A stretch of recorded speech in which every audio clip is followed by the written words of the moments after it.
Bismillahirrahmanirrahim. Assalamualaikum warahmatullahi wabarakatuh.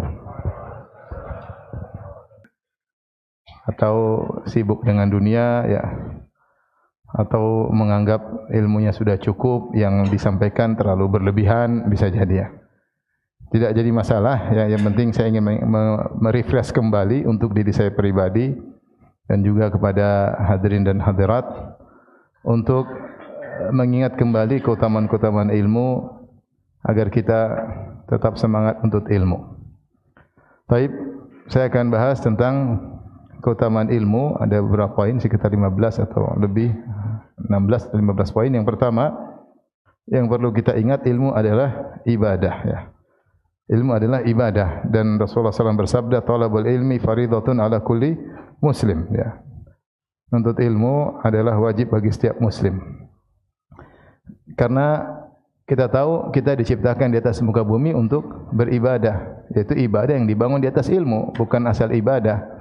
Karena ibadah yang dibangun tanpa ilmu adalah dhalal, adalah kesesatan, seperti orang-orang Nasara yang mereka beribadah kepada Allah tanpa ilmu. Allah berfirman, "Wa ma khalaqtul jinna wal insa illa liya'budun." Tidaklah aku ciptakan jin dan manusia kecuali untuk beribadah kepadaku. Dan tidak mungkin kita bisa beribadah kecuali atas ilmu. Ma la yatimul wajibu illa bihi fa huwa wajib. Maka ketika kita wajib beribadah dan ibadah tersebut harus di atas ilmu, ini dalil bahwasanya nuntut ilmu adalah hukumnya wajib. Kalau orang tanya, ilmu mana yang wajib? Ya ilmu yang kau gunakan untuk ibadahmu. Kapan kau beribadah, kau harus di atas ilmu. Harus di atas ilmu. Maka tentu ada perincian mana yang wajib, mana yang fardu kifai, mana yang fardu ain, dan mana yang mustahab. Tapi intinya secara umum ada ilmu-ilmu wajib yang harus kita pelajari, yaitu ilmu yang terkait apa yang akan kita geluti.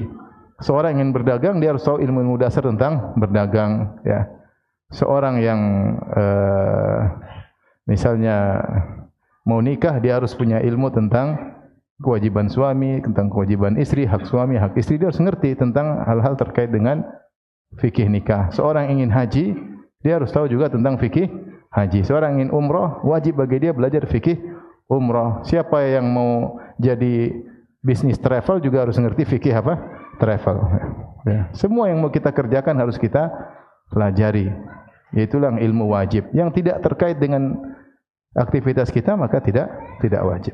Dan aktivitas banyak, kita sholat, terus akidah, banyak hal yang ini menunjukkan bahwasanya banyak ilmu wajib yang harus kita pelajari. Banyak, bukan sedikit. Baik. Jadi kalau kita tahu ilmu itu ibadah, maka ketika kita belajar, kita sedang beribadah. Sama seperti kita baca Quran. Kita baca Quran merasa dapat pahala. Kita sholat malam merasa dapat pahala. Kita nuntut ilmu, mendengarkan, menyimak, memahami, juga itu sedang beribadah kepada Allah Subhanahu wa taala. Sebagaimana kualitas orang sholat berbeda-beda, demikian juga kualitas nuntut ilmu orang berbeda satu dengan yang lainnya. Tetapi nuntut ilmu adalah ibadah. Tapi keutamaan yang kedua, semua dalil yang menunjukkan keutamaan amal ibadah tertentu, maka secara include, dhimnan, juga menunjukkan keutamaan ilmu. Kalau kita dapati misalnya dalil tentang keutamaan umrah, al-umratu ilal umrati kafaratun lima bainahuma, umrah satu, umrah yang lainnya menghapuskan dosa-dosa antara keduanya, berarti di situ juga include tentang keutamaan untuk ilmu tentang umrah. Karena umrah yang dimaksud adalah umrah yang dibangun di atas ilmu. Kalau kita lari misalnya tentang haji, man hajja lillah falam yarfuth falam yafsuq raja min dhunubi ka yaumil ladatu ummuhu. Siapa yang berhaji karena Allah, tidak berbuat rafas, tidak berbuat maksiat, bersih dari dosa-dosanya seperti baru lahir dari perut ibunya, maka secara include, dhimnan, juga menunjukkan tentang keutamaan ilmu terkait dengan fikih haji. Jadi semua amal apapun yang di situ ada keutamaannya, maka di dalamnya terkandung keutamaan ilmu tentang ibadah tersebut. Keutamaan ilmu tentang ibadah tersebut. Ini menunjukkan nuntut ilmu adalah ibadah yang agung. Bahkan dia syarat untuk agar ibadah kita bisa benar, ya. Kalau kita bicara tentang dakwah, dakwah keutamanya luar biasa. Tapi dakwah yang dimaksud, dakwah dibangun di atas apa? Ilmu. Ya, kul hadhi sabili adu ila Allah ala basiratin. Aku menyuruh kepada Allah di atas ilmu. Baik. Yang ketiga, ini poin yang sangat penting juga. Poin yang sangat istimewa poin ketiga ini. Perhatikan yang diwajibkan atas kita, ikhwan, yang diwajibkan atas kita bukan hanya amal ibadah perbuatan saja, akan tapi banyak ibadah yang terkait dengan ilmu secara langsung. Seperti misalnya mengenal Allah. Jadi jangan sangka ibadah itu hanya salat, hanya baca Quran, hanya bayar zakat, hanya haji, puasa. Tidak, banyak ibadah yang terkait dengan pemikiran, perenungan. Ya, banyak yang butuh ilmu. Makanya ketika Abu Darda ditanya apa ibadah yang paling banyak dilakukan oleh Abu Darda, ditanya istrinya mengatakan at-tafakkur wa tadabbur. At-tafakkur wa tadabbur. Perenungan, memikirkan keagungan Allah, tadabbur tentang ayat-ayat Allah syar'iyah atau ayat Allah kauniyah, al-kauniyah. Jadi disinilah letak di mana Ibnul Jauzi rahimahullah membantah kaum Sufiyah dalam kitabnya Talbis Iblis ketika kaum Sufiyah mencela orang-orang para ulama, kata mereka para ulama kurang ibadah. Maka Ibnul Jauzi membantah bahwasanya ulama ibadahnya banyak, bukan cuma salat, bukan dibaca Quran, fikih, memahami fikih, ya belajar tentang akidah, berdakwah, itu semua ibadah. Jangan dibatasi ibadah cuma salat, baca Quran, kemudian puasa, enggak, ibadah banyak. Ibadah terkait dengan ilmu misalnya adalah mengenal Allah lebih dalam. Ini butuh ilmu, ya. Wa'lamu, dalam Al-Quran banyak wa'lamu annallaha, ketahuilah Allah itu ala kulli syai'in qadir, ya, bima ta'maluna basir, ya. Dalam Al-Quran banyak wa'lamu, ketahuilah, fa'lam annahu la ilaha illallah. Dalam Al-Quran Allah menyuruh kita untuk berilmu tentang Allah. Tidaklah Allah turunkan dalam Al-Quran tentang nama-nama dan sifat-sifatnya agar kita paham, bukan cuma kita baca saja, tapi Allah suruh kita memahami, karena biasanya Allah sebutkan nama Allah setelah ayat tertentu, di balik nama Allah ini mengandung hukum terkait dengan ayat sebelumnya, ya. Seperti wasariqatu faqatu aydiyahuma jazaa'an bima kasaba nakalan minallah wallahu azizun hakim, ya. Pencuri laki-laki perempuan dipotong tangannya, dan Allah aziz dan Allah itu maha perkasa, berarti harus dipotong. Ketika ada seorang salah baca wallahu ghafurur rahim, ditegur, enggak mungkin. Allah sebut tentang hukuman terus Allah bilang ghafurur rahim. Kalau Ghafur Rahim berarti dimaafkan, tidak dipotong tangannya. Maksudnya banyak keterkaitan antara hukum-hukum dengan nama Allah di akhir ayat. Ini butuh ilmu, butuh belajar. Dan belajar itu berpahala karena kita disuruh mengenal apa? Allah. Di antara ibadah yang agung adalah ma'rifatullah. Ma'rifatullah cuma salat, cuma zikir, enggak. Ma'rifatullah dengan belajar. Dengan belajar, duduk belajar apa itu Asmaul Husna, nama-namanya, sifat-sifatnya, itu ibadah. Bahkan ibadah yang agung. Karena kita mengenal Allah Subhanahu wa taala. Allah sengaja turunkan ayat-ayat tentang dirinya melalui Al-Qur'an atau melalui lisan Rasulullah sallallahu alaihi wasallam agar kita pelajari. Kemudian akidah yang benar. Ini juga butuh ilmu. Belajar rukun iman. Rukun iman rata-rata keyakinan, bukan praktek. Al-iman billah, rububiyah, uluhiyah, semua sifat ini belajar semua. Al-iman bil malaikah, ya sudah, kita belajar. Ya, beda dengan orang saya beriman malaikat. Beda dengan orang yang tahu malaikat ini namanya ini, tugasnya ini, fungsi apa namanya, bagaimana tentang keagungan malaikat. Kalau tidak perlu dipelajari, ngapain Allah sebutkan dalam Al-Quran tentang para malaikat? Kalau tidak perlu dipelajari, ngapain Allah kasih wawasan buat kita melalui lisan Rasulullah SAW? Ya, ini juga belajar akidah yang benar. Semakin detail, semakin tinggi ibadah kita kepada Allah. Jadi nuntut ilmu ibadah, ya. Ibadah bukan cuma praktek amali, tidak. Di antara ibadah yang terkait dengan perenungan, pemikiran, tafakkur, ya. Kemudian juga di antaranya mengenali kesesatan, ya. Kita mengenali kesesatan agar kita tidak terjerumus dalam kesesatan, agar kita bisa mempertahankan akidah yang benar. Demikian juga di antara ibadah terkait dengan ilmu, mengenal kisah para nabi. Kata Allah, "Fabihudahum muqtadih." Maka ikutlah wahai Muhammad petunjuk para nabi-nabi sebelummu. Ya, bagaimana kita mau ikuti petunjuk mereka? Kita belajar kepada mereka karena kita juga cinta kepada mereka, cinta kepada salihin. Allah ceritakan tentang kisah-kisah para nabi buat apa? Buat kita pelajari, buat kita kenali, buat kita ambil ibrahnya, buat kita cintai mereka. Ini kalau tidak duduk belajar, gimana kita mau tahu tentang kisah-kisah tersebut? Nah, ini menunjukkan bahwasanya belajar itu penting, nuntut ilmu itu penting. Bisa jadi orang nuntut ilmu mengurangi kadar salat malamnya, bisa terjadi. Seperti Abu Hurairah radhiyallahu anhu disebutkan di antaranya Rasulullah menyuruh beliau untuk witir sebelum tidur karena mungkin tidak sempat untuk bangun di akhir malam.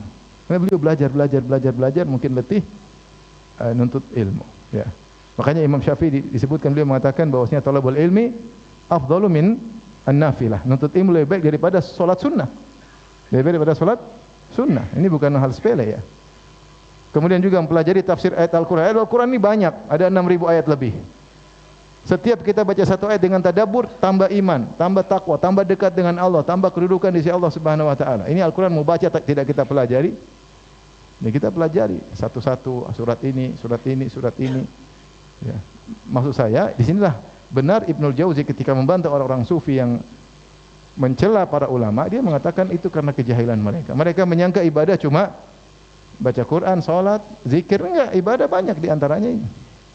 Belum tafakkur tentang al-ayat al-kauniyah. Kata Allah, inna fi khalqis samawati wal ardi wa ikhtilafil laili wan nahari la ayatin li ulil albab alladzina yadhkuruna Allah qiyaman wa qu'udan wa 'ala junubihim wa yatafakkaruna fi khalqis samawati wal ard rabbana ma khalaqta hadza batila subhanaka faqina adzabannar. Itu Allah memuji orang-orang yang merenungkan tentang keagungan ciptaan Allah, langit dan bumi. Kemudian mereka berkesimpulan, ya Allah, enggak mungkin engkau ciptakan ini semua hanya sia-sia, hanya iseng-iseng. Enggak.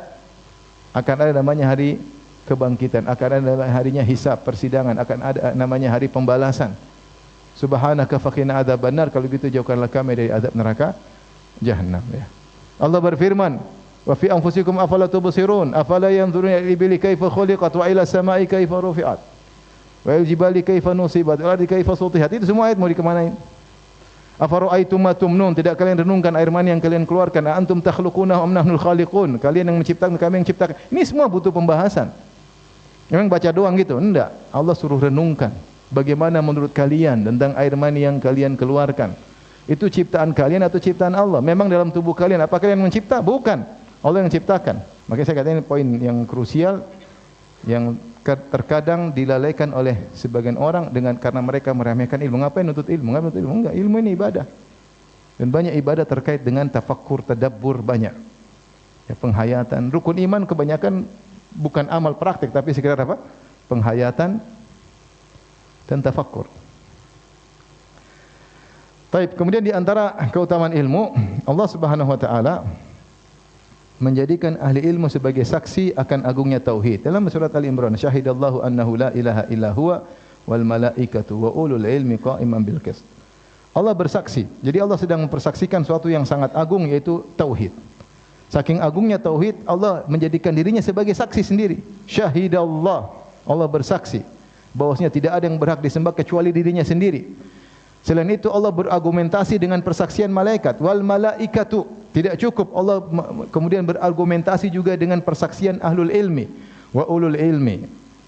Sini Allah gandengkan persaksian Allah dengan persaksian malaikat dengan persaksian apa? Ahlul ilmi. Menunjukkan ahlul ilmi kedudukannya agung di sisi Allah sampai Allah berargumentasi, berhujjah dengan persaksian mereka. Karena mereka yang bisa menjelaskan tentang tauhidnya Allah.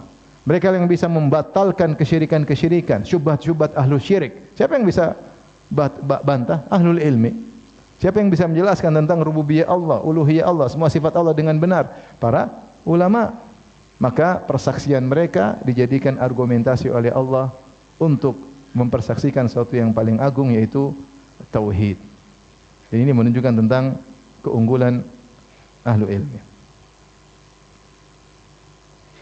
Baik, kita lanjutkan.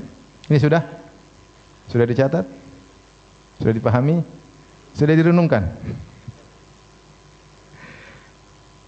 Kita lanjut. Jadi antum kalau ada kajian tentang misalnya Riyadhus Shalihin, belajar. Melewati hadis ribuan hadis, itu belajar pahala.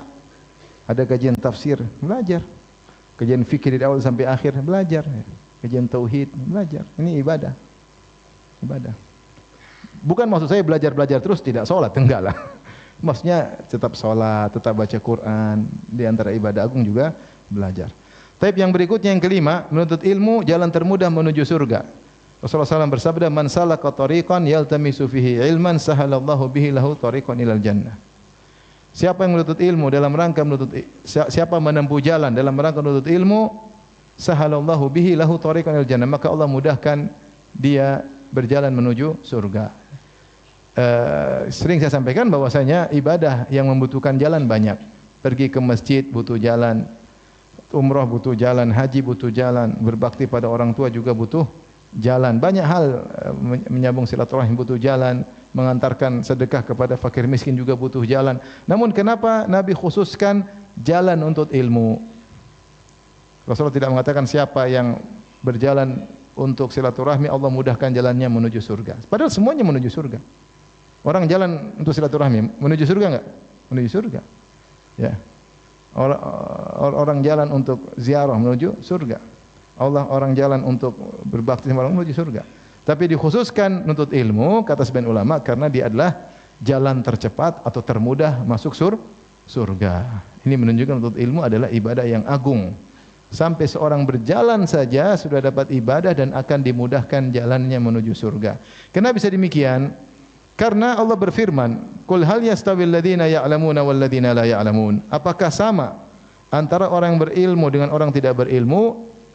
Jawabannya tidak perlu dijawab. Ini berbeda dalam segala hal. Berbeda dalam segala hal. Di antaranya, kenapa orang nutut ilmu lebih cepat masuk surga? Pertama, karena terbuka wawasan untuk beramal soleh. Dengan nutut ilmu dia tahu, oh ternyata ini amal soleh, ternyata ini bukan.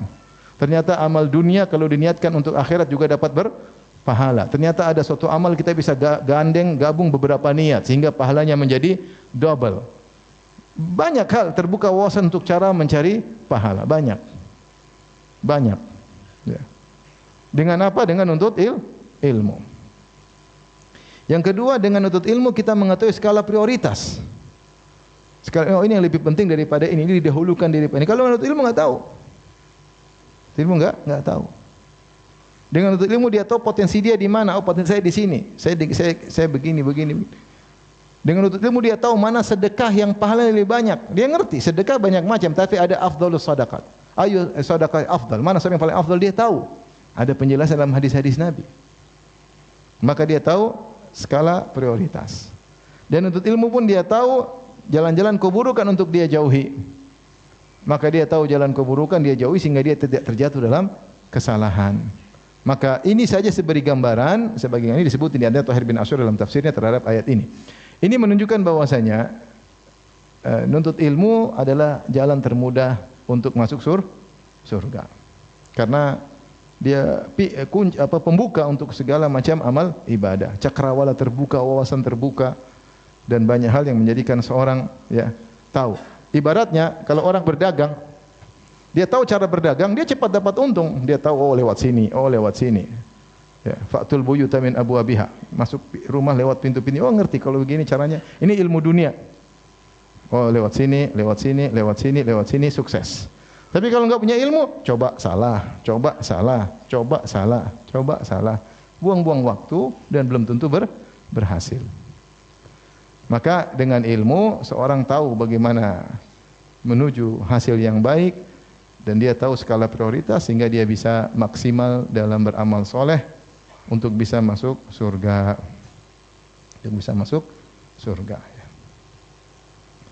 Baik. Berikutnya yang keberapa? Keenam. Menuntut ilmu adalah jihad fisabilillah. Di antaranya Rasulullah bersabda, "Man kharaja fi talabil ilmi fahuwa fisabilillah hatta yarji'." Siapa yang keluar untuk menuntut ilmu, maka dia sedang berjihad fisabilillah sampai dia kembali. Berdakwah dengan ilmu juga jihad. Menuntut ilmu jihad, berdakwah dengan ilmu juga jihad. Allah berfirman dalam surat Al-Furqan, "Fala tuti'il kafirina wajahiduhum bihi jihadan kabira." Jangan kau ikuti orang kafir dan berjihadlah bihi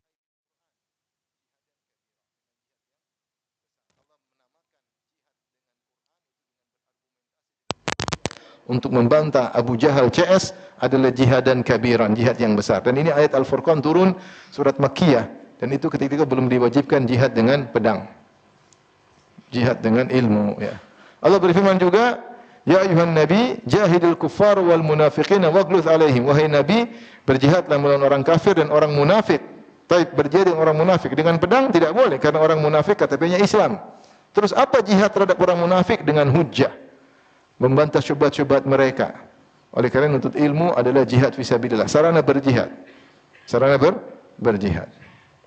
Demikian juga Allah menggandengkan jihad dengan nuntut ilmu. Wa ma kana lil mu'minina al yanfiru kaffah. Falaula nafara min kulli firqatin minhum ta'ifatun liyatafaqahu fid din.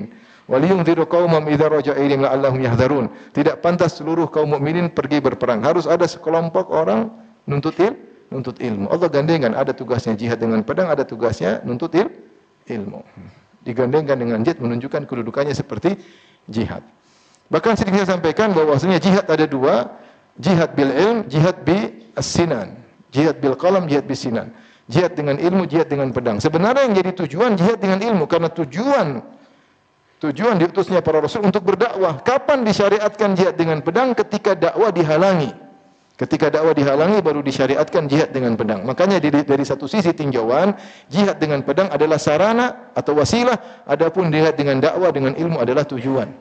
Karena seandainya dakwah berlanjut, maka tidak perlu jihad dengan apa?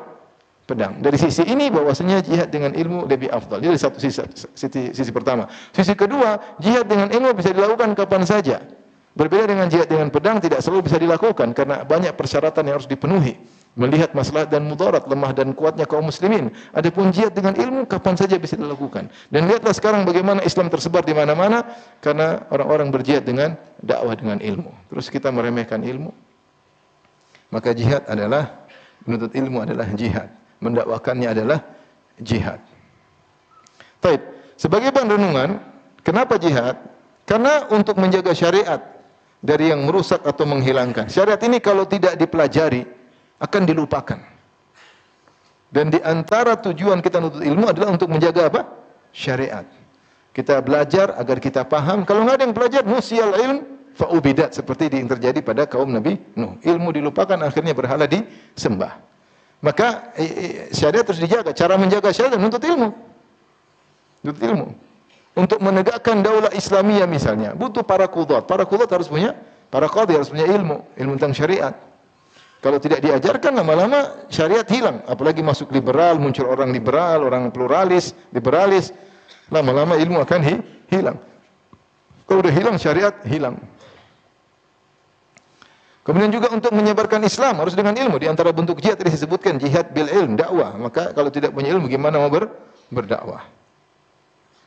Di antara bentuk jihad membantah syubhat. Syubhat orang kafir, orang ateis bikin syubhat, orang kafir bikin syubhat. Kaum munafikin yang benci syariat Islam meskipun KTP-nya Islam juga banyak syubhat, harus dibantah. Ahlul bidah yang mengurang-urangi syariat, menambah-nambah syariat, tidak menjaga orisinal keotentikan syariat juga harus dibantah. Maka ini semua adalah jihad fi sabilillah, jihad fi sabilillah. Maka seorang menghadirkan dalam dirinya menuntut ilmu. Syekh Utsaimin mengatakan di antaranya niatnya untuk menjaga apa? Syariat. Sehingga ketika menuntut ilmu dia dapat pahala. Ya, Ustaz sudah lain, banyak orang jaga syariat. Ya, kau juga lah masuk dalam rombongan tersebut yang menjaga apa? Syariat. Taib. Di antara keutamaan ilmu yang keberapa? Yang ketujuh. Ilmu menjadikan ibadah semakin berkualitas. Ya. Seorang kalau punya ilmu, ibadahnya semakin berkualitas. Ya. Dia menjalani rumah tangga dengan berkualitas. Dia juga salat dengan lebih berkualitas karena dia paham apa yang dia baca. Dia tahu tentang ayat-ayat yang dia baca. Dia ngerti kandungan apa yang dia baca. Dia mengerti dia sedang diperhatikan. Oh, dia dimulai ilmu. Ada orang sekedar salat dia tidak tahu apa yang dia baca. Beda ya. Makanya kata Ibn Taimiyah rahimahullah bisa jadi dua orang salat berdampingan tetapi pahala mereka berdua jauh berbeda seperti antara langit dan bumi. Ya. Sekarang orang baca Quran, kalau punya ilmu dengan tidak punya ilmu beda atau tidak? Beda. Orang yang baca Quran, Al-Fatihah tidak tahu terjemahan, dengan orang yang baca Al-Fatihah tahu terjemahan, beda atau tidak kualitasnya? Beda. Yang tahu terjemahan dengan tahu tafsirnya, beda lagi atau tidak? Beda. Yang tahu tafsirnya sedikit dengan tafsir yang dalam tentu berbeda. Ini dalil bahwasanya baca Quran itu saja bisa berlevel-level kualitasnya tergantung keilmuan yang dimiliki oleh yang baca Quran. Ya. Maka dengan menuntut ilmu maka menjadikan kualitas ibadah seorang berbeda. Nah, seorang misalnya dalam sehari sholat 5 waktu. Dia sholat biasa. Yang satu punya ilmu, sholatnya dalam. Tentu pahalanya berbeda. Dan ini kegiatan yang dilakukan sehari-hari. Bagaimana kalau setahun? Bagaimana kalau 20 tahun, bagaimana kalau 30 tahun? Tentu pahalanya jauh berbeda. Gara-gara satu saja, gara-gara dia baca tafsir Al-Fatihah, maka merubah kualitas solatnya ratusan solat. Gara-gara dia pernah belajar sekali tentang tafsir Al-Fatihah. Dia tahu. Oh, sejak itu dia rubah. Ternyata dia baca Al-Fatihah dengan kandungan makna yang dia pahami. Tidak seperti sebelumnya dia tidak ngerti terjemahan Al-Fatihah. Maka berubahlah kualitas ibadahnya, itu pengaruh dengan pahalanya. Bukan sedikit perbedaannya, sedikitnya sangat banyak. Karena dari situ dia akan sholat mungkin ratusan sholat, mungkin ribuan sholat dengan kualitas yang berbeda. Gara-gara ilmu yang dia dapatkan. Baik, yang keberapa? Yang ke-8. Ilmu mendatangkan kebahagiaan karena ilmu termasuk zikrullah. Ilmu termasuk zikrullah. Nanti kita sebut dalilnya pada poin berikutnya. Kenapa ilmu bikin bahagia? Karena kita sedang ingat Allah. Ala bi dzikrillah tatmainnul qulub. Alladzina amanu wa tatmainnu qulubuhum bi dzikrillah. Ala bi dzikrillah tatmainnul qulub. Orang-orang yang beriman dan nyaman hati mereka karena mengingat Allah. Ketahuilah dengan mengingat Allah maka hati menjadi tentram. Di antara yang menenteramkan buat bahagia adalah nuntut ilmu. Di antara akan hal ini adalah Musa alaihissalam. Musa alaihissalam ketika mengetahui ada seorang nabi atau seorang saleh yang punya ilmu yang dia tidak tahu, maka dia semangat untuk menemui Khadir. Karena Khadir punya ilmu yang dia tidak tahu. Maka dia berangkat ditemani oleh muridnya Yusha bin Nun, dan Allah abadikan. Dia berkata, la abrahu hatta ablugha majma' al-bahraini aw amdiya huquba. Saya akan terus berjalan sampai aku menemui tempat pertemuan dua lautan. Di situlah saya akan bertemu dengan Khadir. Aw amdiya huquba, atau kalau saya tidak ketemu saya akan berjalan meskipun puluhan tahun, saya tidak peduli. Kenapa? Karena dia ingin mencari kebahagiaan. Padahal kata para ulama, ilmu yang dimiliki oleh Musa sudah cukup buat masuk surga. Sudah cukup, dia seorang nabi. Dan ilmu yang dimiliki oleh Nabi Musa sudah cukup untuk mengidara, untuk memanage Bani Israel, sudah cukup. Dan dia padahal kalau untuk ilmu ada kemungkinan dia meninggalkan Bani Israel, dan bisa saja ada kemungkinan terjadi kerusakan seperti sebelumnya ketika dia tinggalkan ternyata mereka menyembah sapi, ya. Tetapi karena ada kebahagiaan ilmu, maka Musa alaihissalam meninggalkan kaumnya untuk sekian waktu dalam rangka untuk menambah ilmu, yang ilmu tersebut tidak wajib bagi dia. Tetapi kenapa? Karena ada kebahagiaan ketika nuntut apa? Ilmu. Dia ingin tahu tentang ilmu, haus tentang ilmu. Sampai dia datang menemui Nabi Khadir dengan merendahkan dirinya. Dia mengatakan, hal attabi'uka ala an tu'allimani mimma 'ullimta rusyda. Qala innaka lan tastati'a ma'iya sabra wa kaifa tasbiru ala ma lam tuhitu bihi khubra. Qala satajiduni insyaallah sabiran wa la a'silaka amra. Lihat, ulama sepakat Nabi Musa jauh lebih afdal daripada Khadir. Khadir ini nabi atau orang soleh khilaf. Taruh dia seorang nabi. Ternyata, dan itu pendapat yang lebih kuat, ternyata Musa alaihissalam jauh lebih afdal. Nabi Musa ulul azmi minar rusul. Nabi Musa didatangi oleh manusia untuk minta syafaat pada hari kiamat kelak. Nabi Musa, nabi yang paling disebut paling banyak di Al-Quran. Siapa? Nabi Musa. Surat yang paling panjang-panjang tentang Nabi siapa? Nabi Musa. Allah mengatakan, wa alqaitu alaika mahabbatan minni. Aku melemparkan kecintaan pada dirimu. Semua yang lihat Nabi Musa, dengar Nabi Musa, senang dengan Nabi Musa alaihissalam. Dia lebih afdal daripada Nabi Khadir. Tetapi karena ilmu, Nabi Musa merendahkan dirinya kepada Nabi Khadir. Dia tidak bilang, Nabi Khadir, ajarin aku dong. Enggak. Saya kan lebih berilmu daripada kamu. Enggak. Saya lebih mulia. Nabi Musa lebih berilmu daripada Nabi Khadir, tapi ada ilmu yang Nabi Khadir miliki yang Musa tidak miliki, alaihissalam. Saat itulah dia merendahkan dirinya demi kelezatan ilmu. Maka dia mengatakan dengan permohonan, hal attabi'uka, bolehkah aku ikut engkau agar kau ajarkan ilmu yang ada pada dirimu? Nabi Khadir tidak langsung terima, meskipun ini Musa, dan dia tahu ini Musa Bani Israel terkenal. Makanya waktu ketemu Khadir, Nabi Musa bertanya, siapa engkau? Kata Musa, saya Musa. Kata Khadir, Musa Bani Israel? Kata Musa, iya. Berarti terkenal enggak? Terkenal. Bukan Musa Bantul. Musa Bani terkenal. Khadir pun tahu. Ini terkenal Nabi Musa alaihissalam. Terkenal. Tetapi tetap Nabi Musa merendah di hadapan Khadir. Bolehkah saya ikut kau nuntut ilmu? Nabi Khadir tidak langsung terima. Innaka lan tastati'a ma'iya sabra. Kau enggak bisa sabar kalau ikut saya. Subhanallah. Ini Nabi dibilang gitu. Kau enggak bakalan sabar. Nabi Musa pun tidak sombong. Saya sabar. Bani Israel saya sabar. Fir'aun saya sabar. Enggak. Ya. Nabi Khadir jelaskan, wa kaifa al-malam tuhitu bi khubra. Bagaimana kau bisa sabar terhadap sesuatu yang kau tidak punya ilmu tentangnya? Musa berkata, satajiduni insyaallah saya sabar. Wala a'silaka amra, dan saya tidak akan menantang perintahmu. Ternyata beliau tidak sabar. Tapi maksud saya bagaimana, kenapa Musa alaihissalam sampai meninggalkan kaumnya? Karena ada kelezatan ilmu. Dan ini dirasakan oleh para ulama. Makanya saya pernah dengar kisah Syekh Albani rahimahullah, kalau sudah naik di rak dia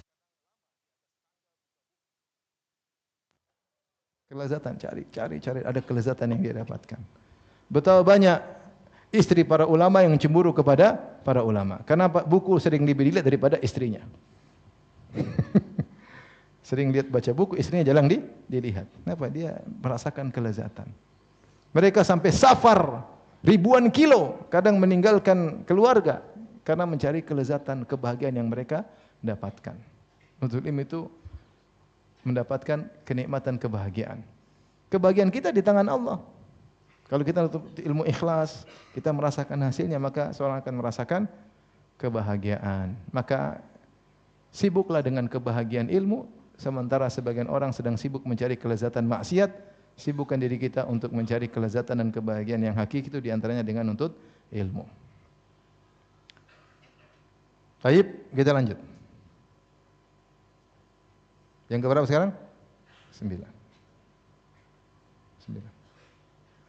Baik, di antara keutamaan ilmu, bahwasanya ilmu yang bermanfaat adalah amal jariyah.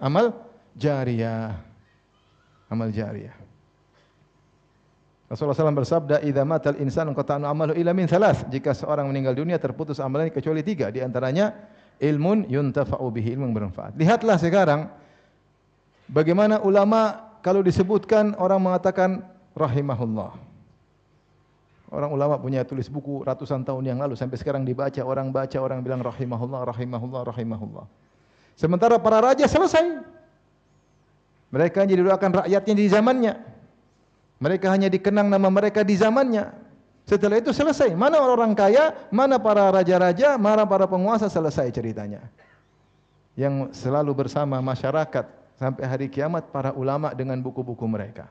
Allah muliakan para ulama. Kenapa? Mereka punya amal jariyah. Di antara amal jariyah adalah ilmu yang bermanfaat, yang disebut dengan al-waqfu al-ma'nawi, wakaf ma'nawi. Ya. Ada wakaf duit, ya. Jangan lupa ada wakaf ma'nawi.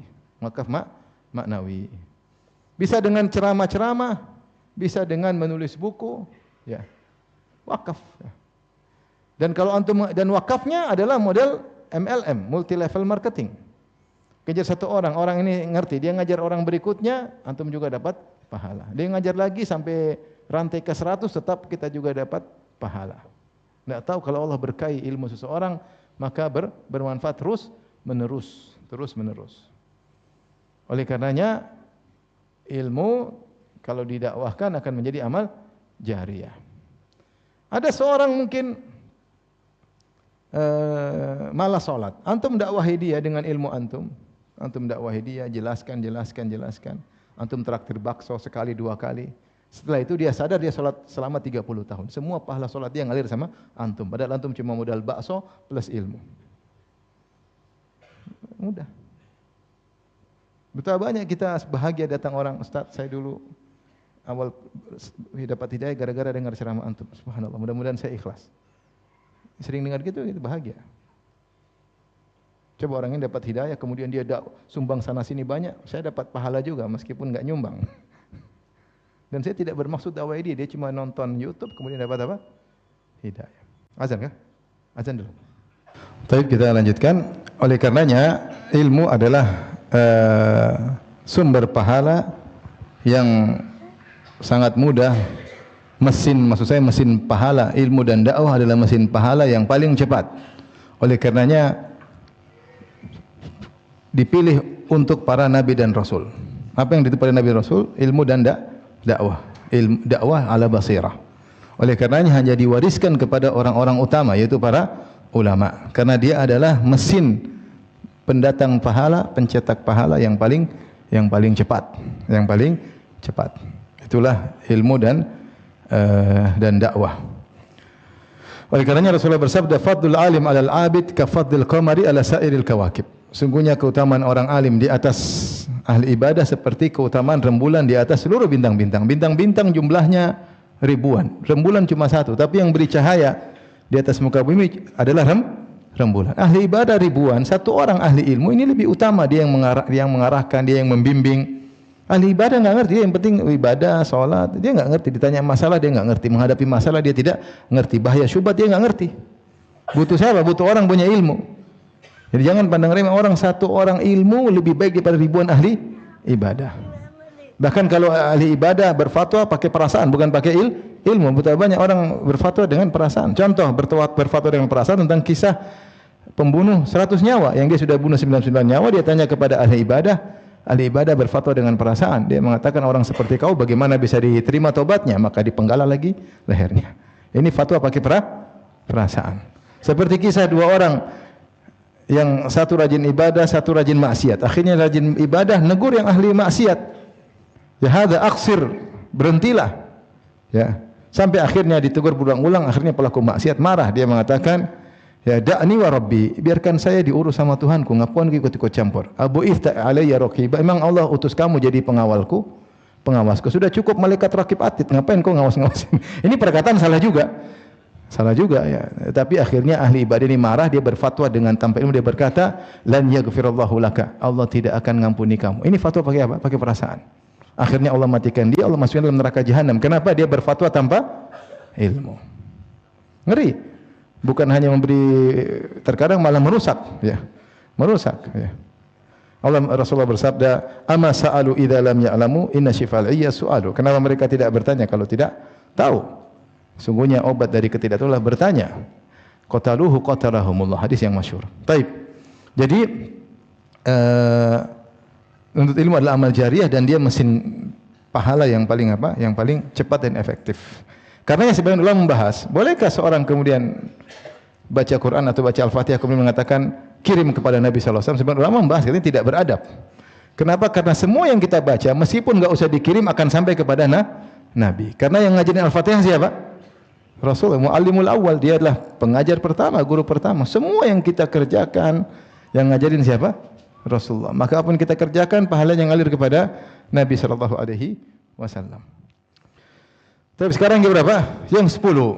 Di antara dalil tentang keutamaan menuntut ilmu adalah malaikat tawadhu di hadapan menuntut ilmu. Dalam hadis kata Rasulullah SAW, "Wa innal malaikata la tad'u ajnihataha li talibil ilmi ridhan bima yasna." Sungguhnya malaikat meletakkan sayap mereka untuk menuntut ilmu karena ridha, suka dengan apa yang mereka kerjakan. Malaikat senang ada orang menuntut ilmu. Malaikat senang orang menuntut ilmu sampai dia meletakkan sayapnya. Ada dua tafsir, ada yang mengatakan yaitu agar diinjaki oleh penuntut ilmu, dilewati. Dan ini menunjukkan penghormatan kepada para penuntut ilmu. Ada yang mengatakan karena malaikat ingin ikut serta mendengarkan ilmu, maka dia turun dari terbangnya ingin ikut serta belajar ilmu atau mendengar ilmu. Dan ini menunjukkan keutamaan penuntut ilmu. Yang ke-11, penuntut ilmu didoakan ampunan oleh penghuni langit dan bumi. Wa innal alim la yastaghfir lahu man fis samawati man fil ard hatta al-hitani fil bahr. Dan sungguhnya orang berilmu itu akan didoain ampunan oleh penghuni langit dan penghuni bumi, malaikat, penghuni bumi, bahkan ikan-ikan di laut akan mohon ampunan buat orang yang alim.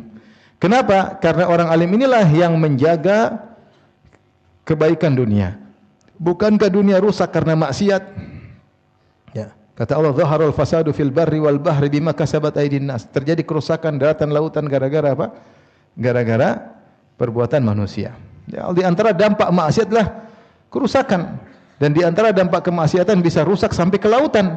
Orang tidak tahu ilmu akhirnya merusak sana, merusak sini, dan bisa jadi bencana alam gara-gara dosa dan berdampak pada ikan-ikan di lautan. Maka ikan-ikan berdoa agar menjaga, agar mengampuni para orang-orang yang berilmu, karena dengan ilmulah maka akan terjadi kenyamanan, kemakmuran. Walau anna ahlal qura amanu wattaqau la fatahna 'alaihim barakatin minas samai wal ard. Tapi ini wajar kenapa didoain, karena penuntut ilmu ini memberi manfaat atau ahli ilmu memberi manfaat kepada penghuni bumi. Baik. Yang berikutnya, ilmu adalah warisan para nabi, ya. Ilmu adalah warisan para nabi. Para nabi dispesialkan dengan ilmu. Innal anbiya'a lam yuwarrithu dinaran wala dirhaman wa innama warrathul ilma. Para nabi tidak mewariskan dinar dan dirham. Yang mereka wariskan apa? Ilmu. Allah memuji Sulaiman dan Daud, kata Allah, wa laqad ataina Dawuda wa Sulaimana ilma wa qala alhamdulillahilladzi faddalana ala katsirin min ibadihil mu'minin. Sungguh kami telah berikan kepada Daud dan Sulaiman ilmu. Lantas mereka berdua memuji Allah, mereka berdua berkata, segala puji bagi Allah yang telah mengutamakan kami dengan ilmu dibanding kebanyakan hamba-hambanya yang beriman. Di sini ada perbedaan antara sekedar beriman dengan beriman plus ilmu. Perbedaan beberapa derajat. Yarfa'illahu alladhina amanu minkum walladhina utul ilma darajat. Allah angkat derajat orang beriman, dan yang beriman plus ilmu beberapa derajat di atasnya. Nabi Daud Sulaiman mengatakan apa? Alaihi wassalam, alhamdulillahilladzi faddalana, ya, segala puji yang telah memuliakan kami, ya, ala katsir min ibadihil mu'minin, di atas hamba-hambanya yang banyak yang beriman. Baik. Dan cukuplah kita bahagia ketika mendapat warisan para nabi, karena para nabi meninggalkan warisan yang terbaik. Makanya Rasulullah bersabda, "Faman akhadahu faqad akhadha bihadzin wafir." Siapa yang mengambil warisan para nabi, dia telah mengambil bagian yang banyak. Itu bagian yang banyak yang bisa membuat dia mendapatkan kebahagiaan yang banyak di dunia maupun di akhirat. Di antara keutamaan ilmu, Rasulullah menjelaskan ada dua hal yang patut dihasadi. Orang yang kaya menginfakkan hartanya di jalan Allah. Yang kedua, orang yang berilmu yang mendakwahkan ilmunya. Kata Rasulullah SAW, la hasada illa fitnatain. Tidak ada hasad kecuali kepada dua orang. Yang pertama, rajulun atahullahul ilm, atau atahullahul hikmah. Seorang yang Allah berikan ilmu, wa huwa yaqdi biha wa yu'allimuha. Maka dia berhukum dengan ilmu tersebut dan dia mengajarkannya. Yang kedua, rajulun atahullahul mal, seorang yang Allah berikan harta, wa huwa yusallituhu ala halakatihi fil haq. Maka dia berusaha mengelola harta tersebut, dia paksa untuk kebaikan. Ini dua orang patut kita hasati. Kenapa? Karena agama dibangun di atas dua orang ini. Ilmu dan harta. Kalau ada ilmu, harta enggak ada juga susah dakwah, susah jihad, iya enggak? Harus butuh apa? Harta. Kalau harta doang enggak ada ilmu juga percuma. Makanya di antara hikmah Nabi SAW di awal berdakwah, Allah takdirkan beliau menikah dengan janda yang kaya raya. Khadijah radhiyallahu anha yang menginfakkan seluruh hartanya di jalan Allah. Allah juga mentakdirkan yang pertama masuk Islam saudagar kaya raya. Siapa? Abu Bakar As-Siddiq. Dan dengan melalui jalur Abu Bakar As-Siddiq maka banyak orang kaya masuk Islam. Di antaranya Abdurrahman bin Auf, Utsman bin Affan, orang kaya.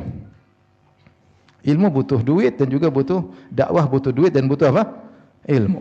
Ya. Makanya dalam Al-Quran banyak anfikun, butuh ilmu. Orang berjihad dengan hartanya, berjihad dengan ilmunya. Maka salah satu yang Rasulullah suruh hasati, yaitu ghibtah, kita harus pingin seperti dia, cemburu pingin seperti dia, adalah orang yang berilmu. Baik, yang berikutnya ilmu adalah zikrullah. Ilmu adalah zikir. Ini sudah kita singgung sebelumnya, ilmu adalah zikir. Jadi zikir bukan cuma subhanallah, alhamdulillah, di antaranya zikir syariat Allah. Dalilnya Allah berfirman, "Fas'alu ahla dzikri in kuntum la ta'lamun." Bertanyalah kepada ahli zikir kalau kalian tidak mengerti. Siapa yang dimaksud ahli zikir di sini? Orang yang berilmu, ulama. Maka ulama dikatakan ahli zikir. Di antara zikir adalah zikir tentang syariat Allah, ahkam syariah. Itu ingat Allah juga dengan mengingat syariat Allah, memperjuangkan syariat Allah, menjelaskan syariat Allah, itu zikir. Allah juga berfirman, fa idza qudiyatis, kata Allah Subhanahu wa ta'ala, ya ayyuhalladzina amanu idza nudiya lis-salati min yaumil jum'ati fas'au ila dzikrillah. Wahai orang yang beriman, jika dikumandangkan azan Jumat, maka bersegeralah, fas'au ila dzikrillah, bersegeralah menuju zikrullah. Zikrullah sini maksudnya sebenarnya mengatakan khutbatul Jum'ah. Khutbatul Jum'ah isinya ilmu. Allah menamakan khutbatul Jum'ah dengan apa? Zikrullah. Oleh karenanya Ibn Hajar menjelaskan hal ini, mengatakan di antara zikir kepada Allah adalah majelis ilmu. Majelis apa? Zikir di antaranya majelis ilmu. Kemudian di antara keutamaan ilmu adalah penyelamat dari laknat Allah. Orang ingin selamat dari laknat Allah, nuntut ilmu. Kata Nabi SAW, ad-dunya mal'unatun wa mal'unun ma fiha illa dzikrullah wa ma walah wa aliman wa muta'alliman. Dunia itu terlaknat seluruhnya. Maksudnya dunia ini biasanya menjauhkan orang dari Allah. Terlaknat maksudnya menjauhkan dari Allah.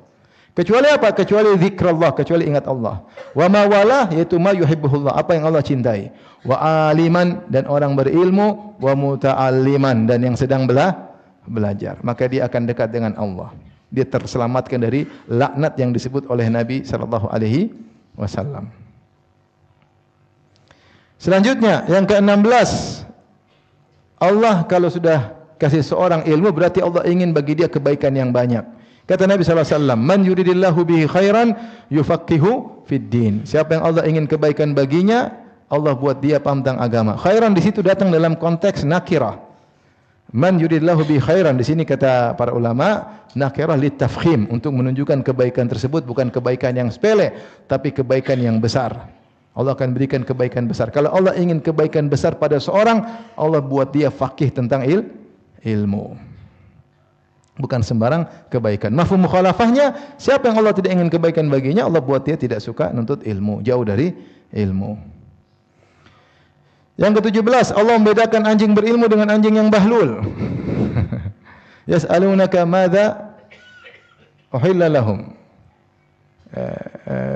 Gimana ayatnya? Wa ma 'allamtum minal jawarihi mukallibina tu'allimunahunna mimma 'allamakumullah. Fakulu mimma amsakna alaihi wadhkuru smallaha alaihi wattaqullah.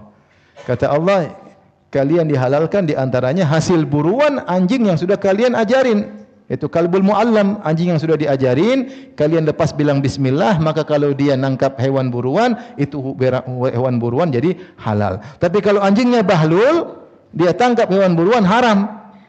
Kenapa? Bisa jadi dia tangkap bukan buat kamu, tapi buat dirinya sendiri.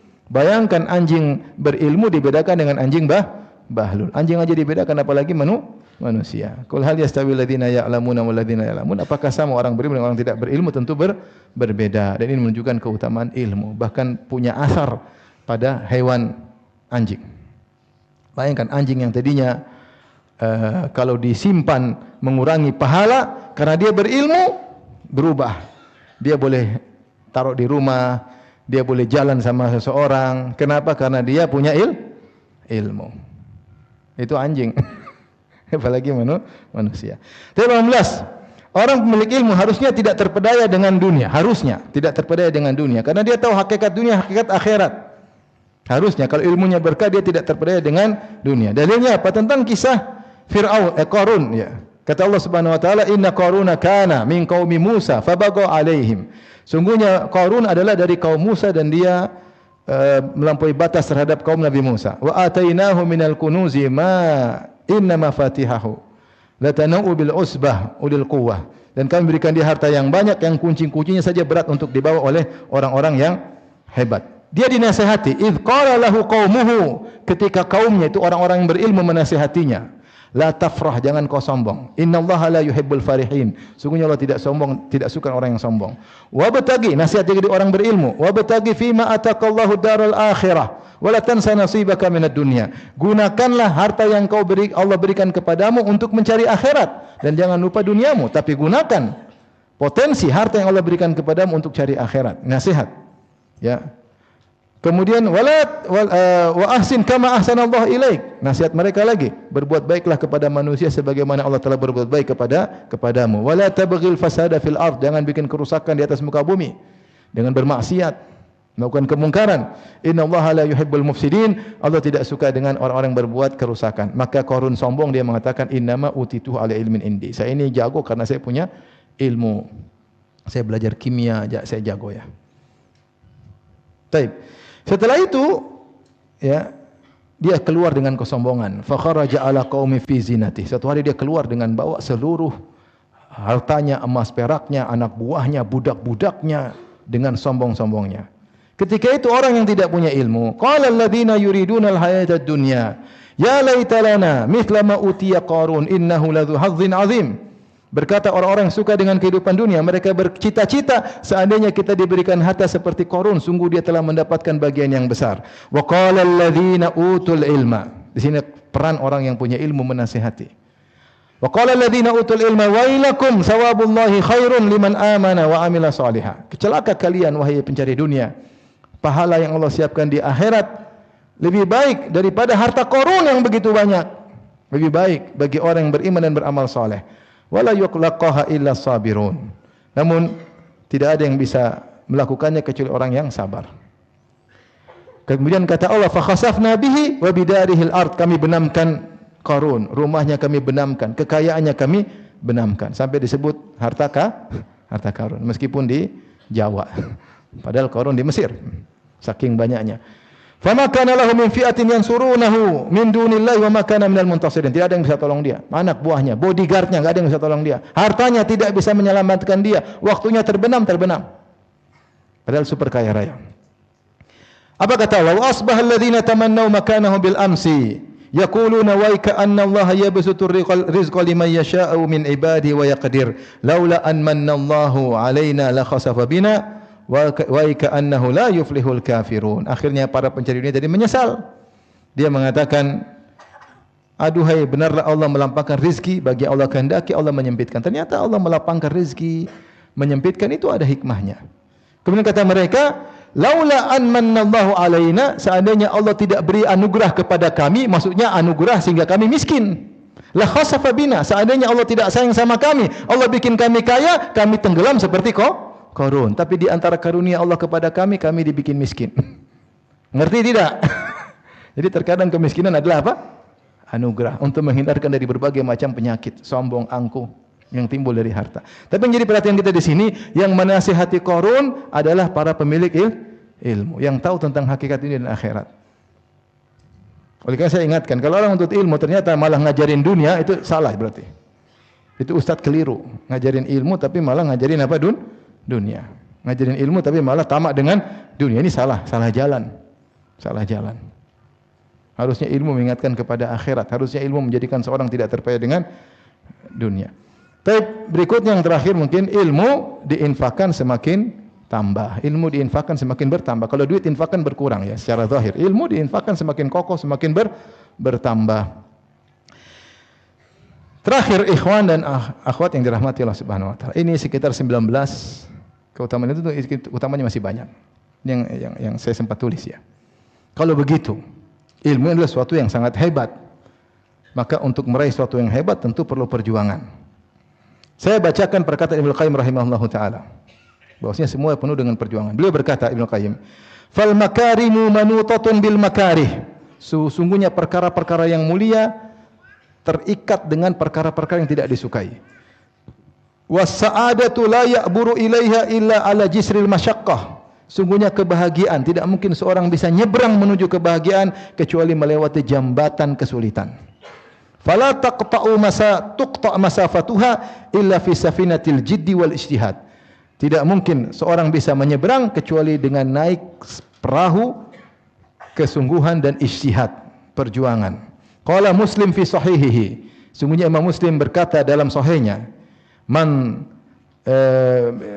qala Yahya bin Abi Katsir, yaitu nukil riwayat dari asar Yahya bin Abi Katsir, la yunalul ilm bi rahatil jism. Tidak mungkin ilmu diraih dengan malas-malasan berleha-leha, enggak mungkin.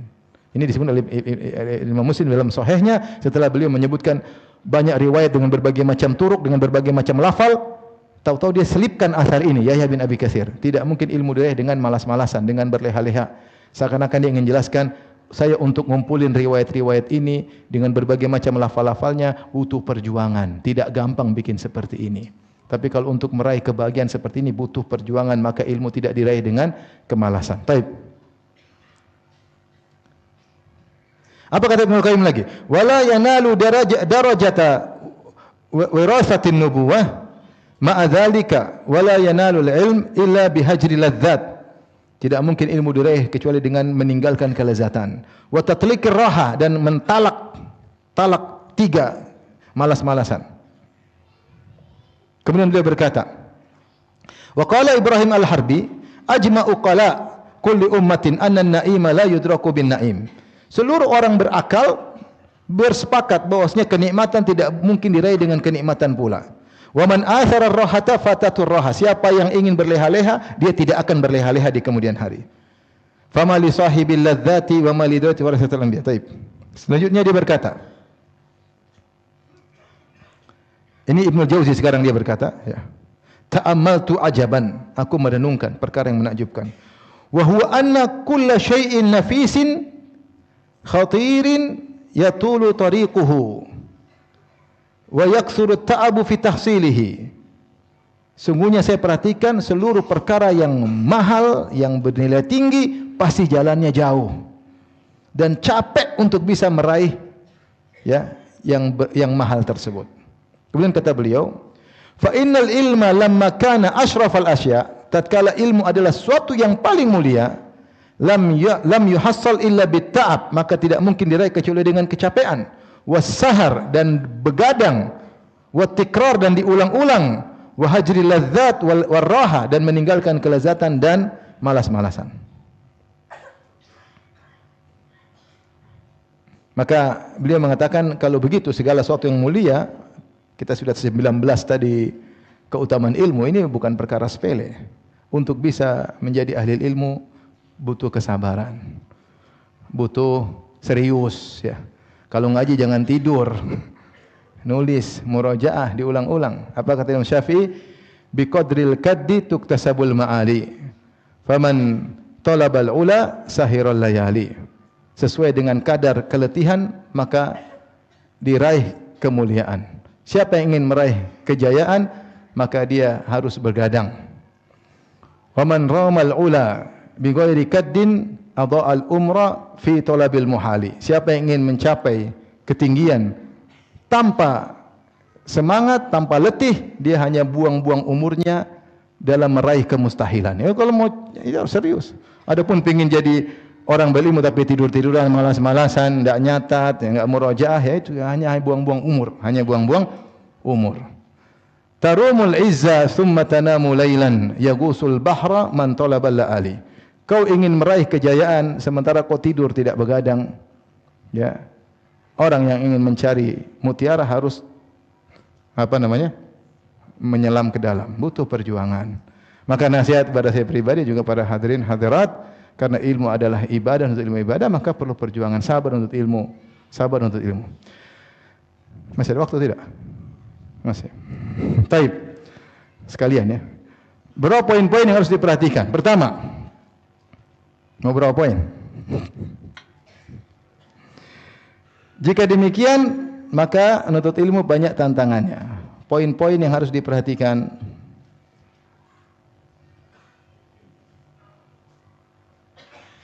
langkah-langkah atau poin-poin,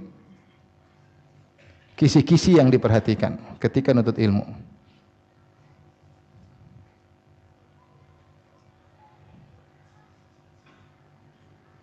Baik, pertama ya harus ikhlas. Ini sudah biasa, harus ikhlas. Jangan pingin jago, jangan pingin tunjukkan jagoan hafalan, bukan. Ikhlas karena kita sedang beribadah kepada Allah, menuntut ilmu. Ilmu, para ulama mengatakan di antara sebab kesombongan adalah apa? Ilmu. Orang banyak yang sombong gara-gara ilmu, karena kelebihan yang luar biasa. Dan beda orang punya harta, orang punya ilmu. Orang lebih hormat kepada punya ilmu daripada yang punya harta. Oleh karenanya potensi dia untuk sombong, untuk dihormati orang semakin besar. Maka waspada, harus ikhlas karena Allah Subhanahu wa taala. Yang kedua, menuntut ilmu yang runut ya, runut dan tamat ya. Runut dan apa? Tamat. Ngaji yang benar, fikir dari awal ya sampai habis ya. Pelan, sabar. Ya, harus runut dan tamat ya. Jangan langsung ilmu yang besar-besar ya. Langsung ngaji, saya ngaji Fathul Bari tapi enggak paham. Gimana Fathul Bari, buku besar belum tentu paham. Pelan-pelan. Nanti kalau kamu sudah punya ilmu dasar ngaji Fathul Bari, insyaallah lebih beda, rasanya beda ketika membacanya ya. Terus yang ketiga, kalau bisa dari kitab sederhana itu lebih baik dulu. Kemudian runut. Yang paling penting itu tamat kitab sederhana tapi global. Karena lebih baik tamat kitab sederhana. Jadi kalau di antara metode belajar, kita ambil satu buku kecil tapi selesai, sehingga ada gambaran bagi penuntut ilmu tersebut. Seperti misalnya belajar mustalah hadis. Belajar baik kuliah. Sang guru jangan sarah panjang-panjang, sarah singkat aja. Supaya si anak ini tahu tentang global, tentang mustalah hadis. Ya. Sama usul fikih, ambil satu matan, belajar yang penting sederhana. Nanti kalau selesai, dia punya gambaran, naik kepada buku berikutnya baru lebih detail. Karena ketika orang masuk ilmu tanpa ada gambaran, beda dengan orang masuk suatu ilmu sudah ada gambaran, sehingga dia ketika detail dia lebih matang. Ini munahu juga gitu, yang penting singkat dulu baru langsung, saya sudah khatam qatrun nada. Paham enggak? Qatrun nada itu artinya apa? Judulnya aja enggak ngerti. Isinya lagi baru ngerti. Jadi apa? Kemudian bagi waktu ada untuk hafal, ada untuk hafal, terus ada untuk pembahasan, ada untuk mencatat, ada untuk murajaah. Ada murajaah. Dulu sebagian ulama membagi, kata mereka kalau hafal itu sebelum subuh. Para ulama dulu banyak hafal sebelum subuh. Pembahasan kata mereka habis subuh sampai duha, ini dibahas. Mencatat ilmu ketika waktu duha. Murajaah pada asar. Tapi ini pengalaman seseorang, tidak bisa digeneralisir. Masing-masing orang punya pengalaman. Intinya kalau memang hafal harus cari waktu yang kita lagi fresh. Jangan sambil ngantuk hafal. Enggak hafal. Katanya habis subuh waktu paling bagus. Iya kalau kamu enggak ngantuk. Kalau ngantuk terus kalau mau hafal itu hadap tembok. Jangan lihat pemandangan. Saya dulu sering menghafal di atas lantai 3 lihat sawah. Enggak masuk. Indah. Ya enggak indah lihat pemandangan. Kalau mau hafal hadap tembok. Itu baru hafal. Pada pun lihatin. Sekarang meskipun udah di hadapan tembok tapi ada HP, enggak hafal. Gimana? Hafal butuh konsentrasi, diulang-ulang. Dia bilang, Ustaz saya mudah hafal, omong kosong. Kalau kau mudah hafal juga mudah lupa. Ilmu itu dengan bil murajaah, ilmu bil murajaah, diulang-ulang. Harus diulang-ulang sehingga mantap, diulang-ulang dan diajarkan diulang-ulang akhirnya menghafal. Tapi ilmu harus ada pembagian waktu dan beda orang beda cara ya. Yang penting dia bisa melakukan ini semua ya. Terus ingat kebutuhan. Kebutuhan kamu tidak sama dengan kebutuhan kawan. Kebutuhan beda-beda. Antum kalau udah belajar fikih cari buku yang lain, jangan ikut lagi buka pengajian ini rame-rame. Padahal antum tidak butuh, antum butuh pengajian. Ya udah ikut, meski itu yang hadir cuma sedikit, tapi saya butuh ilmu itu.